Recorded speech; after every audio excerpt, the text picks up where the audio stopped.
আসসালামু আলাইকুম, কেমন আছেন সবাই? আশা করছি সবাই অনেক ভালো আছেন। আল্লাহর রহমতে আমিও ভালো আছি। তো আসলে অনেকদিন ভিডিও করা হয় নাই, আমার এই চ্যানেলে অনেকদিন ভিডিও দেওয়া হয় নাই। তো সবাই কেমন আছেন?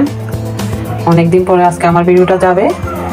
তো যদি ভিডিওটা ভালো লাগে তাইলে লাইক, কমেন্ট, আর যারা নতুন হয়ে থাকবেন তারা আমার চ্যানেলটা সাবস্ক্রাইব করে নেবেন। আর আমার রান্নাটা কেমন লেগেছে ওইটা কমেন্ট করে জানাবেন। আর আপনারা সবাই কেমন আছেন ওইটা আমাকে কমেন্ট করে জানাবেন। তো এদিকে আমি ইলিশ মাছ পরিষ্কার করে নিয়েছি। এটা হচ্ছে ইলিশ মাছ ছোট। তো এর মধ্যে দুইটা ছোটো ছোটো ডিমও হয়েছে। তারপরে এদিকে নালটিকা মাছ, মেয়েরা তো ইলিশ মাছ খেতে চায় না, কাঁটা বেশি, তাই তো ওদের জন্য নালটিকা মাছ পরিষ্কার করে নিয়েছি। এটা রান্না করবো ওদের জন্য, আর আমাদের জন্য এটা ইলিশ মাছ। তো এদিকে আমি আদা, পেঁয়াজ, রসুন, তারপরে লেবু আর টমেটো এগুলো কেটে নিয়েছি, এগুলো রান্না করব। তো চলুন কীভাবে রান্না করি দেখতে থাকুন। আর রান্না ভালো লাগলে অবশ্যই একটা লাইক দেবেন। আর কেমন লেগেছে রান্নাটা আপনাদের থেকে ওইটা কমেন্ট করে জানাবেন। তো চলুন, এদিকে আমি এখন তেল গরম করে নিচ্ছি। তেল গরম হয়ে গেলে এখানে আমি এখন পেঁয়াজ দিয়ে দিব।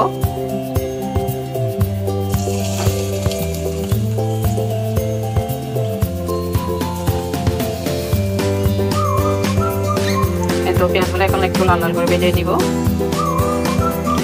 পেঁয়াজ একটু ভেজে নিয়েছি, এরপর আদা রসুন দিয়ে দিব। আদা রসুন একসাথে দিয়ে দিচ্ছি।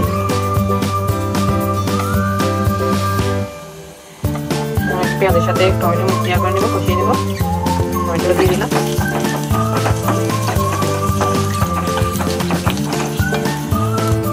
টমেটো গলে গেছে, এখন তেলটা কাঁচামরিচ দিয়ে দেবো।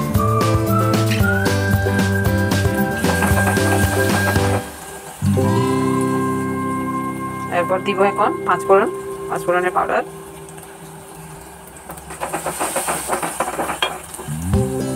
এরপর দিচ্ছি জিরা পাউডার। হালকা একটু করে পানি দিব।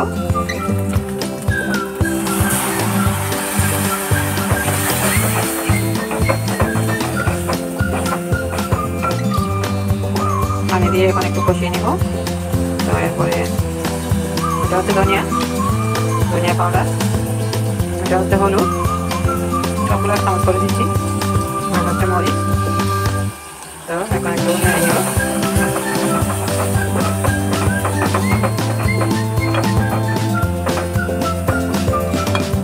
আর একটু পানি দিয়ে দিচ্ছি। পানি দেওয়ার পরে এখন আরো ভালো করে একটু ভালো কষিয়ে নেব।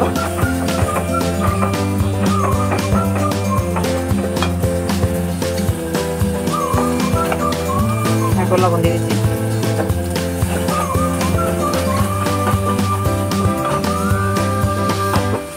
মশলা থেকে এখন তেল বের হয়ে গেছে। এরপর মাছ দিয়ে দিব। এখন আমি আগে ইলিশ মাছটা রান্না করে ফেলতেছি, এরপরে নারকেল মাছটা রান্না করবো।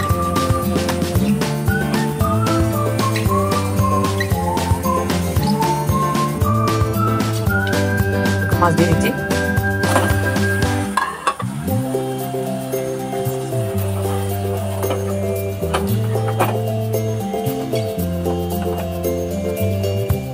লেবু দিয়ে দিব। লেবু দিলে আসলে মাছের কাঁচা গন্ধ থাকে না, এই জন্য লেবু দেবো। তো এরপর কষিয়ে নিব ভালো করে ঢাকনা দিয়ে।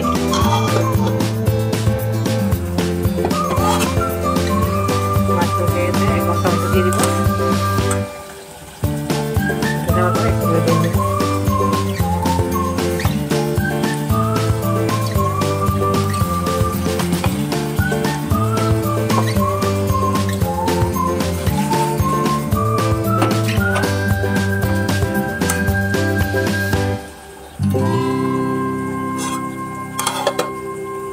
আর এদিকে আমি নালটিকা মাছের জন্য এত মশলা কষিয়ে নিয়েছি। এরপর মাছটা দিয়ে দিব। এখন মশলা কষানো হয়ে গেছে, লেবু দিয়ে দিব।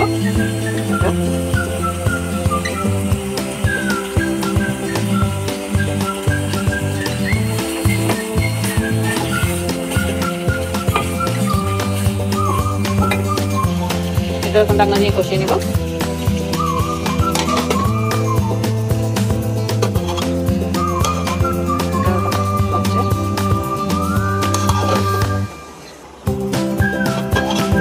হয়ে গেছে, এখন ধনিয়া পাতা দিব। ধনিয়া পাতা দেওয়ার পরে শেষ, বেশি দিব না ধনিয়া পাতা।